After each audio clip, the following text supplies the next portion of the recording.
Hello traders வணக்கம். இன்னைக்கு trading லெசனில் ஸ்கேல்ப்பை பற்றி ஸ்கேல்ப் எப்படி பண்ணலாம் அப்படின்றத பற்றின ஒரு வீடியோவை பற்றி பார்க்க போகிறோம். ஸோ ஸ்கேல்பிங்னா வேறு ஒன்றும் இல்லை. ஒரு நம்ம ட்ரேடிங் வந்து உடனடியாக என்ட்ரியும் எக்ஸிட்டும் ரொம்ப ஷார்ட் டேர்மில் ட்ரேட் பண்ணுறது தான் வந்து ஸ்கேல்பிங் சொல்லுவாங்க. ஸ்கேல்பிங் வந்து பார்த்தீங்கன்னா ரொம்ப ரொம்ப ஒரு எஃபெக்டிவான ஸ்ட்ராட்டஜி. இதை நீங்கள் வந்து கண்டினியூஸாக நீங்கள் சின்ன சின்ன மூமெண்ட்ஸை கேப்சர் பண்ணும்போது த்ரூ அவுட் த டேயில் நீங்கள் 1% அல்லது 2% வரையும் நீங்கள் கேப்சர் பண்ணுறதுக்கான வாய்ப்புகள் இருக்கும். ஸோ ஸ்கேல்பிங் வந்து பார்த்தீங்கன்னா அது ஒரு இன்ட்ராடே ஸ்ட்ராட்டஜி. ஸோ ஸ்கேல்ப் பண்ணுறது மூலமாக நீங்கள் ஈஸியாக சின்ன சின்ன பாயிண்ட்ஸை கேப்சர் பண்ண முடியும். ஸோ இதில் வந்து நீங்கள் ஓவர் நைட் பொசிஷன் ஹோல்ட் பண்ணுற வேண்டிய ஓவர் நைட் பொசிஷனை ஹோல்ட் பண்ண வேண்டிய கட்டாயம் இல்லை. ஸோ இந்த ஸ்கேல்பிங் இப்போ நம்ம இப்போ பண்ணக்கூடிய ஸ்கேல்பிங் ஸ்ட்ராட்டஜிஸில் 9 EMAs அதுக்கப்புறம் விவேப் இதை ரெண்டு யூஸ் பண்ண போகிறோம். ஸோ ஒரு சிம்பிளான ஸ்ட்ராட்டஜி தான், ரொம்ப எஃபெக்டிவாக இருக்கும். வாங்க இதை பற்றி பார்க்கலாம். இந்த வீடியோவில் இந்த ஸ்கேல்பிங் ஸ்ட்ராட்டஜி பற்றி பார்க்க போகிறோம். ஸோ இந்த ஸ்கேல்பிங் ஸ்ட்ராட்டஜிக்கு நம்ம விவேப் அப்படின்ற ஒரு வால்யூம் பேஸ்டு இண்டிகேட்டர்ஸை பயன்படுத்த போகிறோம். அதுக்கடுத்து பார்த்தீங்கன்னா 9 EMS யூஸ் பண்ண போகிறோம். ஸோ வேறு ஒன்றும் இல்லை. இப்போ நம்ம ஒரு குறிப்பிட்ட இந்த இந்த இந்த சார்ட்டை நல்லா பாருங்க. ஸோ இந்த சார்ட்ல வந்து இது பார்த்தீங்கன்னா இந்த ப்ளூ லைன் வந்து பார்த்தீங்கன்னா 9 EMIs. இது வந்து விவேப். நீங்கள் விவேப்பும் யூஸ் பண்ணலாம் அல்லது நீங்கள் 20 டே இஎம்ஐஸும் யூஸ் பண்ணலாம். ஸோ நீங்கள் ஒரு இண்டெக்ஸை ட்ரேட் பண்ணுறீங்க அல்லது ஒரு ஸ்டாக்ஸை ட்ரேட் பண்ணுறீங்க அப்படின்னா ஒரு அந்த அந்த ஸ்டாக்ஸ் வந்து ஒரு அந்த குறிப்பிட்ட டேல வந்து பார்த்தீங்கன்னா ஒரு குறிப்பிட்ட லோயர் லோவை ரீச் பண்ணிட்டு திரும்பவும் ஒரு ரிட்ரேஸ்மெண்ட் கொடுத்து ஒரு 9 EMAஸ்க்கு மேலே க்ளோஸ் ஆகும்போது அந்த 9 EMக்கு மேலே க்ளோஸ் ஆகிட்டு திரும்ப வந்து அந்த 9 EMAஸை டச் பண்ணும்போது, அதாவது இதான் ரீட்ரேஸ்மெண்ட்னு சொல்லுவாங்க. இந்த ரீட்ரேஸ் ஆகி இந்த 9 EMA இந்த இடத்துல டச் பண்ணும்போது நீங்கள் இந்த டச் பண்ணி திரும்ப மேலே போயிடுச்சுன்னா இந்த ஆல்ரெடி இருக்கக்கூடிய ப்ரீவியஸ் ஹையை எப்போ பிரேக் பண்ணுதோ அந்த இடத்துல இருந்து நீங்கள் 1.1 to 1.5 வந்து நீங்கள் டார்கெட்டாக வச்சு இந்த ஸ்விங் பாயிண்ட்டை நீங்கள் வந்து ஸ்டாப் லாஸாக வச்சு நீங்கள் ட்ரேட்ஸை எக்ஸிக்யூட் பண்ணலாம். ஸோ இது ஒரு சிம்பிளான ஸ்ட்ராட்டஜி தான். நம்ம வந்து ஆல்ரெடி மார்க்கெட்டை வந்து வாட்ச் பண்ணும்போது ஒரு ஸ்டாக்ஸோ அல்லது இண்டெக்ஸோ வந்து ஒரு குறிப்பிட்ட லோவர் ரீச் பண்ணிடுச்சு அல்லது சப்போர்ட்டை ரீச் பண்ணிடுச்சு. சப்போர்ட்டை ரீச் பண்ண உடனே அதுக்கப்புறம் வந்து பார்த்தீங்கன்னா அது குறிப்பிட்ட லெவலை சப்போர்ட்டை ரீச் பண்ண உடனே திரும்பவும் 9 EMIக்கு மேலே க்ளோஸ் ஆகிட்டு திரும்பவும் ரிட்ரேஸ்மெண்ட் கொடுத்து அந்த 9 EMI டச் பண்ண உடனே திரும்ப இந்த இடத்துல பிரேக் அவுட் ஆகிற இடத்துல நம்ம என்ட்ரி எடுத்துட்டு திரும்பவும் அதுக்கு ஸ்டாப் லாஸ் வந்து இந்த ப்ரீவியஸ் ஸ்விங் லோவை வந்து ஸ்டாப் லாஸ் வைக்கிறோம். ஸோ இதுக்கு வந்து 1:1 ரிவார்ட் வைக்கும்போது நம்ம ஸ்டாப் லாஸ் வந்து ஆல்ரெடி இருக்கக்கூடிய விவேப்பையோ அல்லது 20 EMIஸையோ நீங்கள் வந்து எக்ஸிட் பாயிண்ட் அதாவது டார்கெட்டாக வச்சு நீங்கள் ட்ரேட்ஸை எக்ஸிக்யூட் பண்ணலாம். ரொம்ப சிம்பிளான ஸ்டடி தான், ஆனால் இது சூப்பராக ஒர்க் ஆகும். ஸ்கேல்பிங்கில் இது ஒரு மெத்தடு.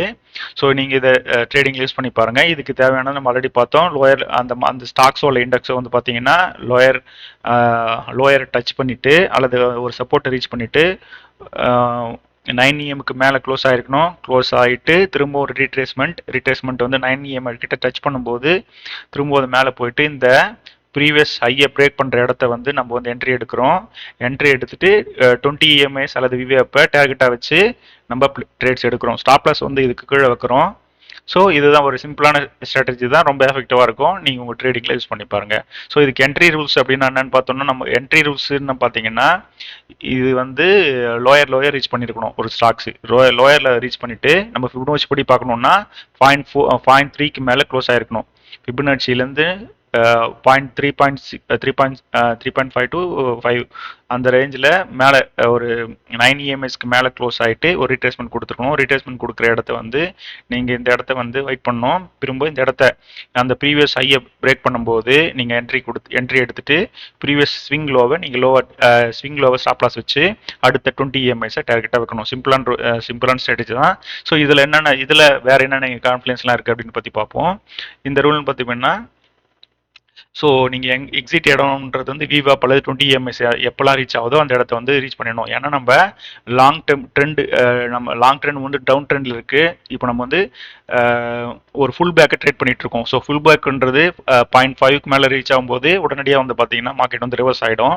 ஸோ அதனால நம்ம அதுக்கு மேலே பொசிஷன் ஹோல்ட் பண்ணக்கூடாதுன்றதுக்கு காரணம்னு பார்த்தீங்கன்னா 0.5 அல்லது 0.6 0.7 போகும்போதுலாம் அது ப்ரீமியம் ஜோனாக ஆகிடும். உடனே வந்து உங்களுக்கு ஷார்ட் செல்லர்ஸ் வந்து திரும்ப மார்க்கெட் வந்து ட்ராக் பண்ணிடுவாங்க. ஆகிடுவாங்க. ஸோ அதனால அந்த அந்த மிஸ்டேக்கை பண்ணக்கூடாது. ஸோ 0.20 EMS இங்கே ரீச் பண்ண உடனே நம்ம பொசிஷனை க்ளோஸ் பண்ணணும்.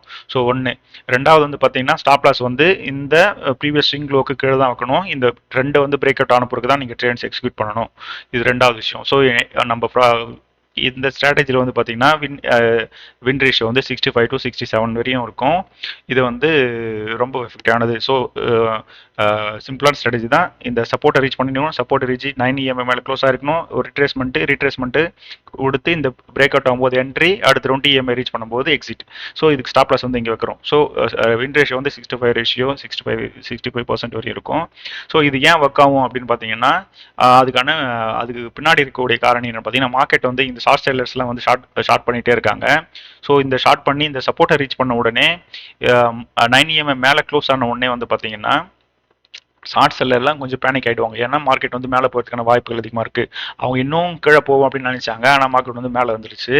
ஸோ ரிட்ரேஸ்மெண்ட் வரும்போது 9 EMA எப்பெல்லாம் டச் பண்ணதோ திரும்ப அது மேலே போகிறதுக்கு அதிகமாக இருக்கிறதுனால தங்களுடைய பொசிஷன்லாம் அன்லோட் பண்ணிவிட்டு திரும்பவும் அந்த ட்ரெண்டை வந்து ரிவைஸ் பண்ணுவாங்க. ஏன்னா 0.5 to 0.6 ரீச் பண்ணுற வரையும் ஃபிப்னோச்சியில் எப்பவுமே மார்க்கெட் வந்து ஒரே சைக்கிளில் போகாது. ஒரு வேவ் மாதிரி ஒரு 0.6 ஒரு 100 பாயிண்ட் கீழேனா ஒரு 50 பாயிண்ட் மேலே போயிட்டு திரும்ப ரிட்ரேஸ்மெண்ட் கொடுக்கும். 50 to 60 அல்ல 70 வரையும் மேலே போயிட்டு திரும்ப ரிட்ரேஸ் கொடுக்கும். ஸோ அப்படி இருக்கும்போது இங்கே 0.3 இருக்கிறதுனால இன்னொரு 20 பாயிண்ட்ஸ் வரையும் மேலே போகிறதுக்கு வாய்ப்பு இருக்குது. இந்த சின்ன மூமெண்ட்ஸ் தான் நம்ம கேப்சர் பண்ண போகிறோம். ஸோ நம்ம சொன்ன இந்த ஸ்ட்ராட்டஜிலாம் யூஸ் பண்ணி பாருங்கள், ரொம்ப எஃபெக்டிவாக இருக்கும். நன்றி, வணக்கம். அடுத்த வீடியோவில் பார்க்கலாம்.